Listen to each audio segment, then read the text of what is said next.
Welcome to Unit 6 in our Women's Ministry class, Missions for Women.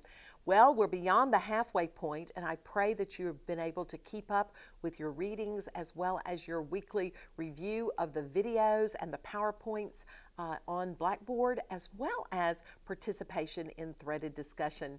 Don't we learn a lot from each other as we answer questions, but then as we also share the many things that God has been teaching us? So this week we're going to be talking about missions personnel, really, whether or not we are career missionaries or volunteer missionaries. We know all of us are missionaries. I mentioned to you my involvement growing up in our Women's Missionary Union organizations. But I also had the privilege of teaching GAs, Girls in Action, for many years. And one of my favorite memories of GAs is asking the question of my first grade girls, what is a missionary? Who is a missionary? And immediately one of the little girls raised her hand, and she had the image of Lottie Moon in her mind because she had been seeing pictures of Lottie Moon with our Christmas offering emphasis. And so she said, it's those old ladies with buns on their heads. And so that was her image of who a missionary was. It was wonderful that evening with those first grade girls, 6 and 7 years of age, to begin sharing with them how they are missionaries. Each one of us is a Christian, is a missionary. It's not just Lottie Moon. It's just not ladies with buns on their heads. It's all of us as Christians who are missionaries. But we know some of us are volunteer missionaries. Some of us do missions and service missionaries on our own time without being paid. It is not a full-time career or position. But aren't we grateful for many who are called by the Lord to serve as a career?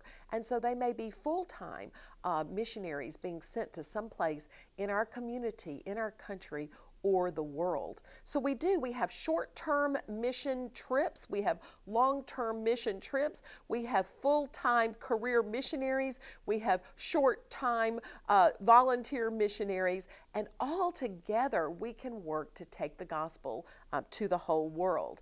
And it is such a privilege to know that God calls each one of us. Well, this week, I want us to be thinking about what's involved in being first a volunteer missionary.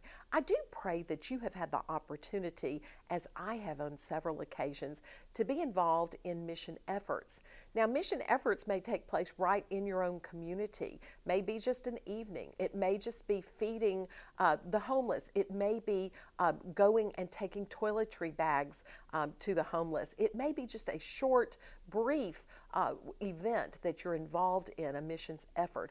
Or maybe you've been a part of a mission trip where you actually travel somewhere and you spend maybe several days or a week, and you've got a particular effort that you're going to be involved in, maybe doing backyard Bible clubs, or maybe doing some type of a medical mission experience, or you might actually travel around the world. I have been blessed to be a part of mission efforts in my own community, in our state, in the country, and around the world. And I am always more blessed than those we serve from all that God teaches me and does through me. And I am so grateful that one of the things that we're doing this year at the New Orleans Baptist Seminary as we celebrate our 100th anniversary, our centennial, in the academic year of 2017 and 2018, reflecting on our beginning. We were founded in 1917, and our first classes began in New Orleans in 1918. One of our efforts this year is to have 100 mission experiences.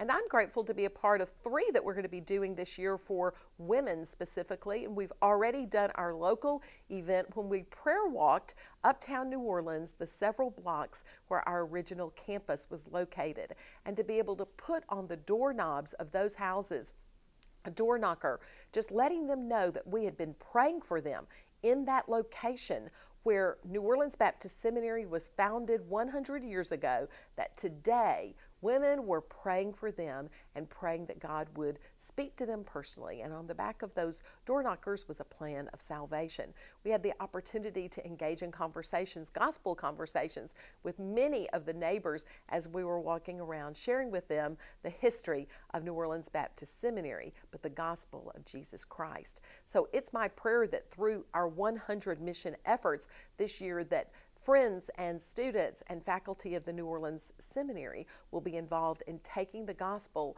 to the world through volunteer missions. Now, we'll be talking next week about organizations that you can partner with to be on mission and to do mission trips as a volunteer. And we are so blessed today to have some amazing mission organizations that can help us be volunteer missionaries.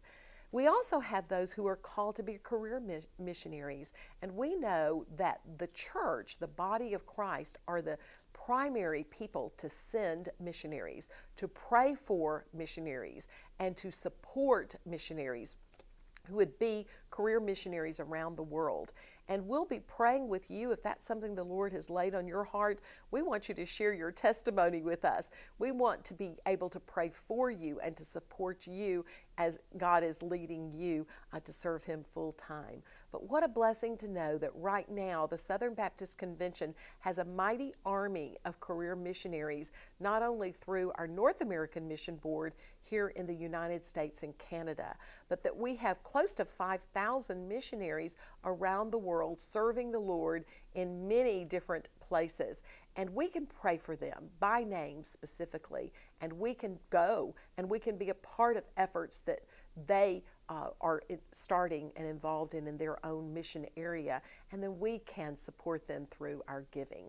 So this week, I pray that you will consider, has God called you to be a volunteer or a career missionary? Whatever He's called you to do, He's called all of us to be on mission for Him. God bless.